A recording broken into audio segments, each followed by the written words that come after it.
Hello, everyone. Good morning, good afternoon, good evening, depending on where you're connecting from. Thank you for being on this show today, making a difference every day with Sandra Uko. And we called her to make a difference. In a brief, what is making a difference? MADE. The acronym is MADE, MADE. We are made to make a difference in our world, making a difference every day. We have the talent God has gifted each and every one of us, potentials and things we can use to impact our world. So I want to find out, are you harnessing your potentials? What are you using your potentials for? Are you affecting your world? Are you impacting your world? And so we are called that to make a difference in our world. And today we have a special guest with us who will be telling us a story, what prepared him, what kept him going, how he's gone through life, how he's been a success, chosen field work. And today, before I bring him on board, I'd like to introduce myself. My name is Sandra Uko. I'm a Master Leadership Certified Team Member, Coach, Speaker, and Trainer. And I'm a member of the Toastmasters as the Vice President, Public Relations. I'm an IT sales expert of over 20 years, a best-selling author, and just recently got the Presidential Lifetime Award. Thank you so much to be here today, and I'm excited to bring this guest in to talk to us so we can glean from him, hear from him, his experience, what he's been through life, and how we can learn from him. And today, the next person you get to see is Bobby himself. He'll be introducing himself. So great to have you, sir. Thank you for having me. Thank you for having me. Thank you. We like to know from you, who are you, what are you doing in your work, and how are you impacting your work. Okay, awesome. Well, yes. Again, my name is Bobby Jackson. There's a lot about me. I am a military brat. My father served 27 years in the Air Force, so I started life on, moving a lot of different places. So, lived in maybe 10 different states in the country. And then we settled down here in New Jersey. Now I am a ordained minister. I'm a minister of music. I love God, right? That's one of my first things there. And then as far as for work, I've been in the finance field for since 2005. I've been in the finance field since 2005. I worked with the Army in a department called Defense Finance and Accounting. So basically, I've been in finance since then. My wife was in sports medicine, so that's some of the things that we did there together, right? And then from there, Sandra, we transitioned into more of the financial services field in 2014. And it's quite a unique story how we got to that point of how we transferred into that. Because I'll be honest, I never saw that coming for me. I love traveling. I love making worship. I produce music as well. And that's kind of how I started. But what got me into the financial services industry was me and my family were kind of taken advantage of for the knowledge that we didn't know. You know how the Bible says, people perish for the lack of knowledge. And I was definitely one of those that were getting taken advantage of, which kind of inspired me to get into this industry. And that's kind of, just a real short story of how I even got into that. Awesome, awesome, awesome. Great. Can you tell us how life has been for you, starting up in school, parents, and everything? We want to hear your stories, we want to hear the obstacles, the challenges, and how you came through. Oh, yeah. Well, definitely. It was always a challenge. Well, if we're talking about growing up, it was always a challenge being a military child, right? And this was prior I to do. social media, right? So being able, I'm like, also a military child. My dad was in the military too. so you already know, right? So it was like, we started off in Utah, then we ended up in New Mexico, and then we just started going from state to state. And the moment where you felt like you had a friend, we were moving somewhere else, right? I never had I couldn't tell you the number of people I went to school with in my early days because we were moving. My dad Yeah. would just come and said, "We're moving tomorrow." And I'm like, God, you didn't tell me anything. I didn't get to tell my friends. I didn't get any number. How do I reach there? And that's it. The next moment you're in another city, in another state, and that's how life has been. It was definitely like that. There was no Facebook, there was no TikTok, there was none of that. So if you didn't have their number written down, or if they moved, we were just out of touch. We were just out of touch. But it did give me the opportunity to meet a lot of people from different cultures and backgrounds, in a lot of the different states. So that was always a good thing. But that's kind of one of the things, just moving a lot as a child, that was always a struggle, right? Seeing my parents, my dad is a pastor. My mother's an evangelist, and I just followed after their footsteps. In music, right? So growing up, that's basically what I did there. And then when we came to New Jersey, I went to school there. I'll be honest, Sandra. I was not the best student, right? I did not I was not I the best love your student. sincerity, being authentic, because a lot of times, as parents, we often say we are the best student, we're all A's and everything. Mm-mm, not me. I was not the best student. I was more focused on basketball, music, and girls. That's what I was focused on when I was a kid, Oh right? God, I love that sincerity and Yeah. transparency. I will be transparent. And my mom said he's very intelligent, but my focus just wasn't there for the educational part, which it served its purpose at the time. So so when it came to school after that, I never really found anything that I was passionate about outside of the things that I was gifted in. I was gifted in music. I was gifted in sports, right? So I found passion there. But then obviously after basketball, the older you get, things don't go the same, right? So I had to find something that I was passionate with. But what ended up happening for me, Sandra, I needed to make money. My dad moved to Maryland, and I had to stay here in New Jersey because I had just found my wife. So I said, okay, well, we need to find a way to make money, so that way you can take care of the family and different things like that. And that's what kind of made me go into I just got a job in finance for the Army. And my job there, Sandra, was to make sure that, whenever the soldiers went overseas, whenever they came back, they were getting paid correctly, right? So I did love serving the soldiers, and doing things like that. And that's how I kind of got into that industry, because I needed to just make income. And, you know, my wife was getting ready to have our first daughter. So we struggled in the beginning, right? We struggled in the beginning trying to figure out this thing called life, right? For the first time, and so we started working and she started working as well. And we had a lot of health challenges, so from there we was like, okay, we had to trust God, but we had to figure out something else. But that's just a little bit about how we grew up, how I got to this part here, how I got to this moment here. Whilst growing up, were there a time you felt like giving up to life, things were difficult, or things were very rosy for you? I would say nothing was rosy. I think my parents at a lot of times they believed in me so much, but then the fact that I wasn't applying myself to it, it wasn't rosy. So when I told you a little earlier, Sandra, that I was not the best student, let me be even a little more transparent. I was supposed to let's say I was supposed to graduate Saturday, right? I didn't know I was actually going to graduate and walk the stage until the Tuesday of that Saturday. That's how close I had come to not graduating. Right? I was so Oh scared my because God. my grandmother had flew into Washington State. My godmother had flew in on Sunday for the whole week, and me being scared, not even knowing. I didn't tell them that I didn't even know if I was going to even be able to graduate. That's how much I was not focused Oh at my that God. time. So yes, that was a scary moment for me, right? Not knowing if I was going to graduate. But I finally told my dad, like, I think like that week before he knew. And we went up to the school and he worked it out where I had to do a certain amount of assignments for and I had to work like crazy. And I was able to do it. I was able to overcome and do some of the things to bring my grades up. So that way I was And able that was to, why you were just shortlisted to graduate.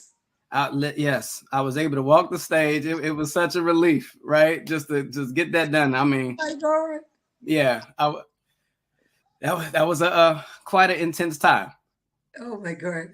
That's a great one. And so you're probably the learning curve will be that, you put your best in Yeah, whatever you find doing. Because if you had done that, you would have been very sure that you're going to walk through that stage on that day. yeah. But of course, because you were so distracted, it shows that there's a lot of distractions even for our teenagers. And Hmm. so we have to be there for them, help them to stay focused and stay passionate about their calling, because in schools we find out that with the multimedia. We had the iPhones. They have a lot of distractions.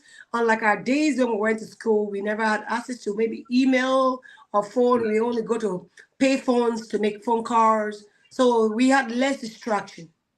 Right. So that would be a takeaway for parents to make sure that Yeah. every time you're checking up your words, you're checking up your teenagers, you're checking what they're doing per time. If I'm sure if your dad and mom had much more time to check your academic work, they probably would have known that, oh, this guy is on the shaking feet. He might not graduate, he might. Right. But they left that for you because you're a teenager. They felt you were in control. Yeah. And you just said something key, like if they had more time, right?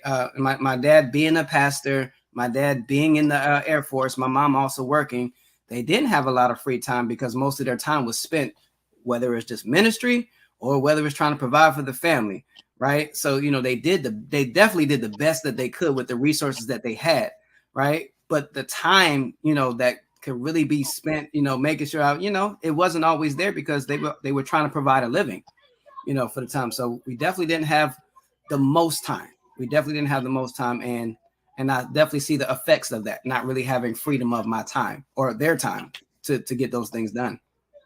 That's true. Yeah. So that's the takeaway that, having to make a time to check your words and having to have a system in place. Yeah. Whilst working, there would be some time for them to be at home to relax, but having a system to check them or giving them some kind of reward. Your kids, when you're doing well, they are the ones that will be their mouth speaker. They would sing their praises because they want to get something from you. Once you tell them that if you do this, you get all A's or get all B's, you get these, you get this phone, or your phone will be changed, they're going to be their praise singer. They're the ones that will reach out to you and say, Mom, I did this, I got this right, and so you need to give me what you promised me. So as parents, we need to create a system to manage our Yes. family. We need to create a system to manage our kids. We're all custodians to take care of these lives. And we're going to give account of these lives, Absolutely. that are with us. So what we do now makes them or mar them.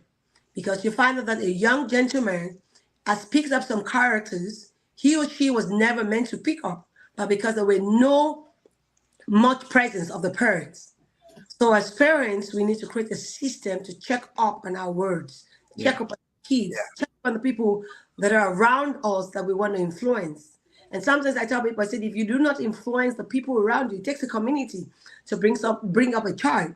So if you say, oh, it's not my business what that child out there is doing, your child is going to mix with that child out there. And that child, your child will pick those characters. And so that's why I said, when we see teenagers and see people around us doing what they ought not to do, we need to reach out to them to speak to them.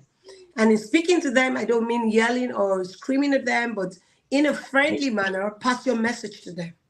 And so once such information is being passed on to them, it's left for that child because you've spoken in a nicely great way.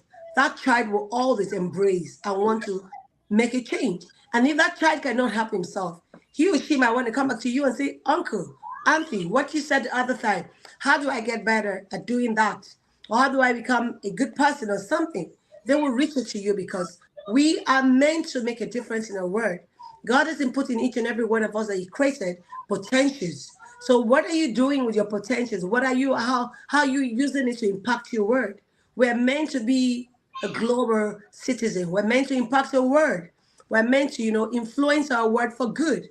And so if we're not doing it, it's not too late. We can start wherever we are.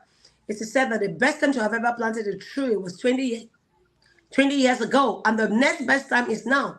So if there's nothing too late, you can start wherever you are. Just start Yeah. now and begin to make that change. And Yeah.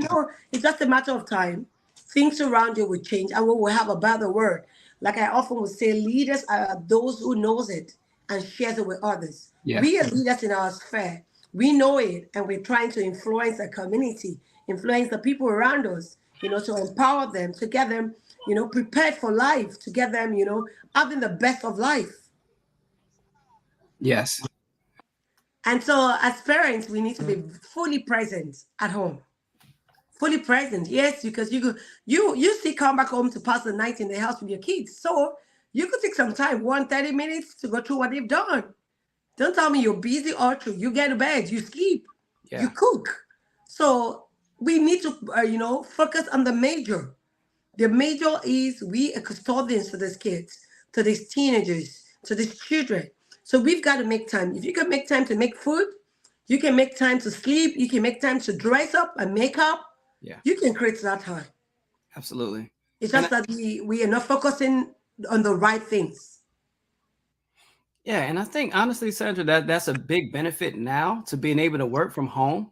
So that way I do have more time with my children. So that way, I do have the opportunity to kind of put that system in place. Me and my wife work together, homeschooling the kids.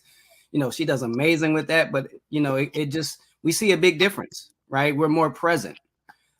As opposed to, like before when I was working 9 to 5, I had no time, with them. So I think that's a big, definitely a That's a big plus. plus. That's a big plus. That's a great one. And I want to find out what's growing up. Were there a time you felt like, ending it all? Oh my God, it's so difficult. I just can't pull through. What worked for you? Did you get mentors? Did you get people to talk to? Because I'm talking about, trying to have a support system for these teenagers. Some of them are going through some things they cannot share with anyone. But Mhm. how do we help them to get, to help them open up what Yeah. they're bottling in? Mm. So during your growing up days, what did you do? Oh, good one. There's a lot of stories for that, right? Especially, and I'll start when I kind of trekked on my own, right? When my parents moved back to Maryland and they retired, and I stayed in New Jersey, and I got my first appointment, my first apartment, and I didn't understand finances back then, right? So my thing was I didn't understand making sure I knew how to steward my money. I understood tithing, I understood doing things like that, and I started struggling greatly. I started struggling greatly trying to make a rent payment, trying to make a car note payment, trying to make these insurance payments, and uh, and I was the person, Sandra. I was the guy with a lot of pride, and I was bottling it in, and I wasn't telling anybody. But thank God for definitely having mentors around me that people kind of saw it and they saw the signs, right? They saw the signs. Okay, this guy's not getting a haircut, right? He's coming in looking, his energy is down because I was a very high energy person, right? His energy is down, and and they can see it, right? They can sense it on me that they saw like his spirit is low. So definitely having that community of somebody that just, God spoke to them and they came up to me and they say, you know what, I want you to come with me. And they would just take me to the grocery store, right? Just out of nowhere. Took me to the grocery store and told me, hey, just get something for you, get something for your place. Right. I'll never forget, a guy who did that for me. It happened a couple times, right? Oh my God. While they did that for me, they took the time to mentor me, right? One thing that you want to do, start reading self-development books, start reading books on finance, right? Get into what does the Bible say about finance? Start getting into these things, right? Because the older you get, you want to be able to, really handle your finances better so that way you're not in this situation. And the thing that really blessed me, Sanders, they never asked me to pay them back. They said, hey, when you get to the position, go do it for somebody else, right? And notice those signs that, because a lot of us are prideful and we want to feel like we can do it on our own. And you can't make it on your own, right? You can't really do what God is trying to tell you to do by yourself. And they'll have those moments. So yes, I've had moments where I was struggling. I was crying at home, not telling nobody, but in public, I had the biggest smile on my face, right? I'm still Sure. acting right. And then secretly struggling and secretly, dying, right? And dying inside. And it really took somebody to notice and just pull me to the side. And the way they did it was through giving first. So they didn't even ask questions. They could just tell. They said, just, hey, just come with me. And they just helped me out in that moment. And then it opened me up to listen to the advice that, the valuable advice that they gave me. Right. And then, yes, having mentors around me, people that are sitting in the places that I want to be, how did they struggle? How did they get through it? Right. And that's a lot that they told me. I had to become a voracious reader. And I already told you what my school life was like. So that was definitely something I wasn't doing as a child, right? Yeah. So they was like read books on finance, read books on self-help, read books on discipline, read books on all these different things, right? I had never heard about John Maxwell when I was younger, and I was like, man, like, and then all of a sudden I'm a John Maxwell junkie, right? like, so, but it just helped you in leadership in life for yourself. Right. So those are definitely a couple of moments that I've dealt with having, putting my pride down. Right. And being Yes, open to somebody helping. that's awesome. That's awesome. And that's why I said you cannot afford to say, oh, you want to help someone without first giving. Right. In reaching out to people, an angry man is an angry man. Right. So in order for you to get the man to open up, you need to feed him first, give him the things Right. he needs.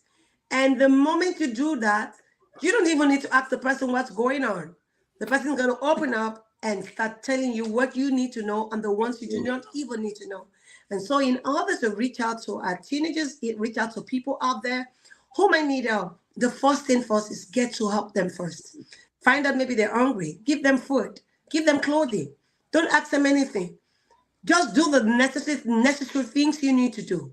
You will Yeah. see them open up to you, telling you things you need to know, how you can be of help to them.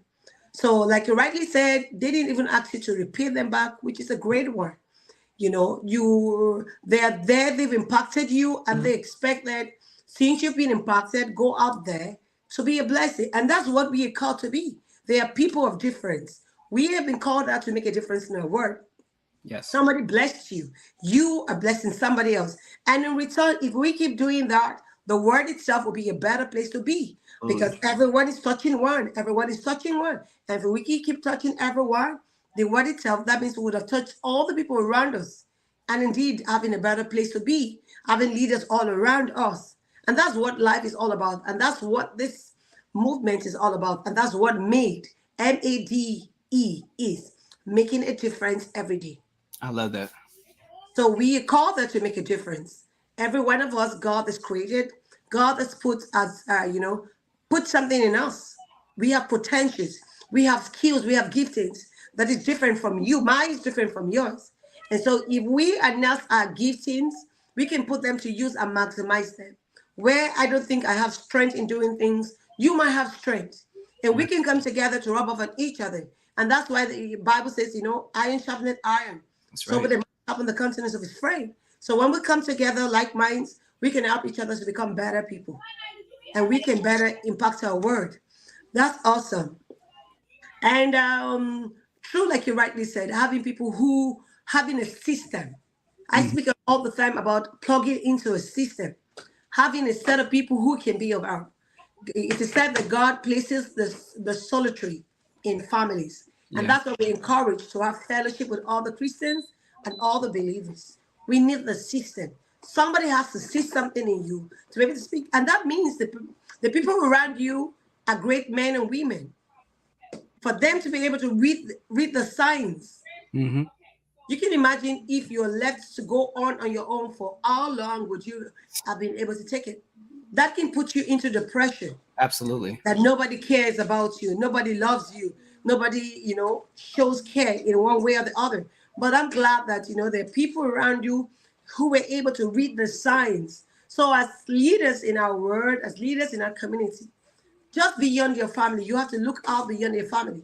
You can see a young boy going about with just one kind of dressing, clothing. You want to find out what is going on.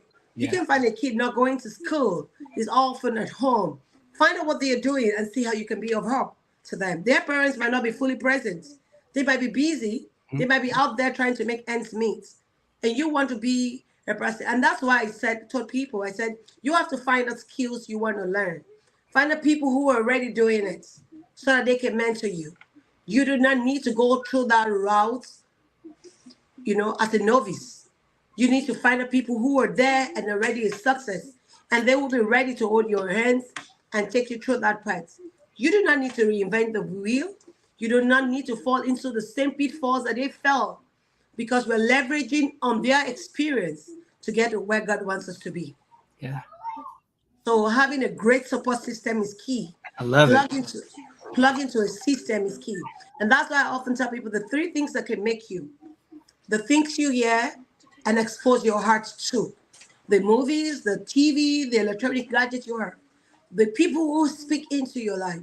Do you have the right people who speak into your life? Hmm. If you're in an environment where people are speaking, the naysayers, and they're, dragging you down, bringing you down with your words, you need to leave that environment. And again, are you in a conducive environment? Who are the people you talk to? Who are, or who is there? Where's the environment you stay? Where are you growing? It is said that when you have a plant in an environment that's not conducive, the plant will be stunted. The plant would not grow well. So Right. if the same thing, if you have a human being in an environment that's not conducive, that human being will not be a good, great person. That's A right. person of best of characters, no. So we are out there to help in our word to make a difference. And I'm sure that's what you're doing right away. I know that. Yeah. So, and how have you managed life in celebrating great moments, in achieving your goals, getting to where you want to be in the next? Because I tell people, I said, you need to know where you are now. Yeah. You need to know where you want to be and find out what are the things you need to get there. How have you worked around that to get into where you are now? Well, it's so funny. The way I've worked into that is everything that you just said, right? Making sure that I plugged into an environment and connected with people that was thinking better than me, right? I was thinking about one of the things that my mentor said. He was like, if you're in the circle and you're the best person in the circle, you got to get in a better, you got to get a new circle. You need to leave that circle. You need a new circle. It's And only a matter of time you will come down. yeah, yeah. So and that's one of the things that I did, right? To get even where I am and continually, fighting to go even to another level, right? Yeah. Is getting to into an environment that was continuously challenging me, right? To get better, to raise my standards that I have for myself. Nobody should ever have a higher standard for me than somebody else has. I should have a higher standard for myself than anybody else has for me, right? Yeah. Learning things of that nature, right? Plugging into those type of because basically even what you just talked about, what did John Maxwell? He said, you show me your 5 friends, Now right? tell you where you're going. I'll tell you where you're going, And I was just like, man, and I looked around. I said, okay, I need to increase, who I'm hanging around, and it's just a different conversation, right? It's a different conversation. So And getting that's around people that are wealthy, they think differently, right? They have a different mindset, unconsciously, right? They think differently about money. They think different thing about their time. And I had to embrace a better way of thinking so that way I could eventually get to the point where I'm going to be able to spend more time with my family. Because I definitely think time is the most valuable asset that we all have. But to really, take advantage of that, I have to learn what is it that these wealthy people know, right? Those that are wealthy know, and what the Bible talks about, so that way I can change my mindset and get around it. So I'm very intentional now, Sandra, right? I'm always self-developing things I was not doing before, right? I'm self-developing. I'm reading books. I'm listening to audios, YouTube University, right? Because now this all this there's information a is lot free, to learn. And there's really nothing you want to learn in the world that you cannot get. And right? yeah, there's It's every information you need at your fingertips. So if you're not learning, if you're not reading, then you are lazy. You are actually not doing yourself any good. I don't want to say you're lazy, but I want to let you know that all your messages, all your books. So if you can sit down to read right. whilst driving, whilst in the kitchen, whilst doing your laundry, whilst doing anything, whilst being out there taking care of your cars or doing anything, you can listen to audio. There's a lot, and I tell people, I said personal development is one key thing that when you give yourself, no one can take from you. No You one. get developed and it becomes part of you.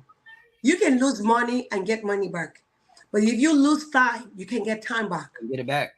You can get it back. So, giving yourself to transformational event, attending reading books, finding out friends who can be a positive influence, looking for friends who are high up there that you want to become like. And that's why you must know where you are now, where you want to be, and create a system on how to get there.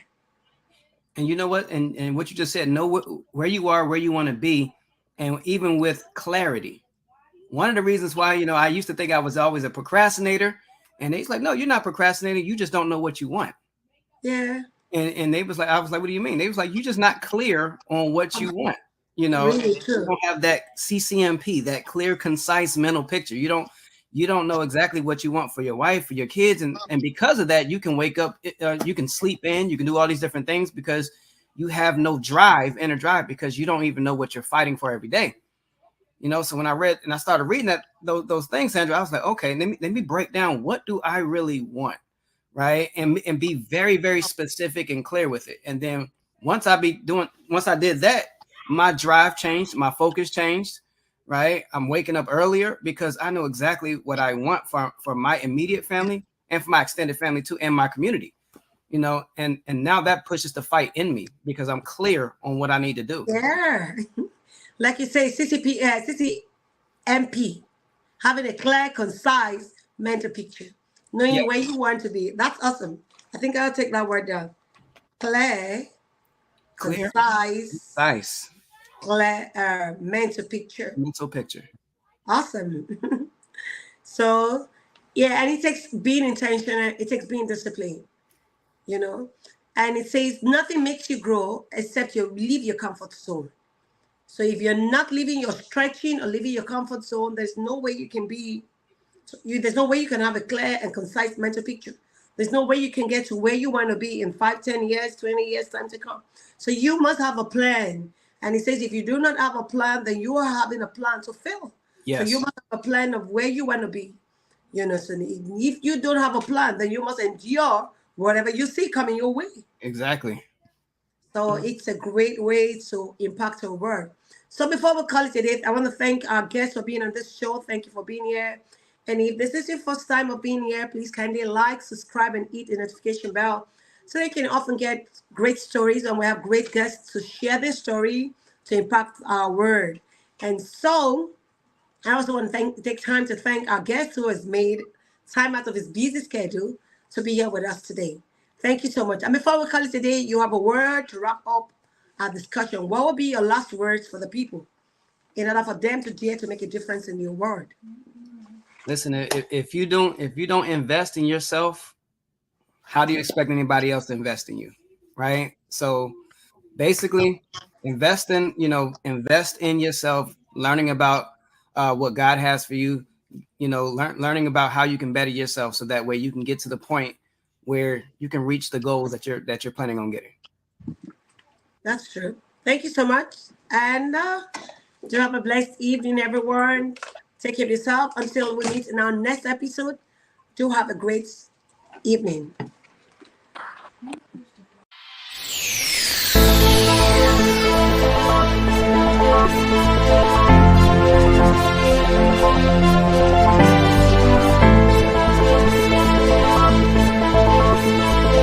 If you've made it this far into this video, thank you for watching.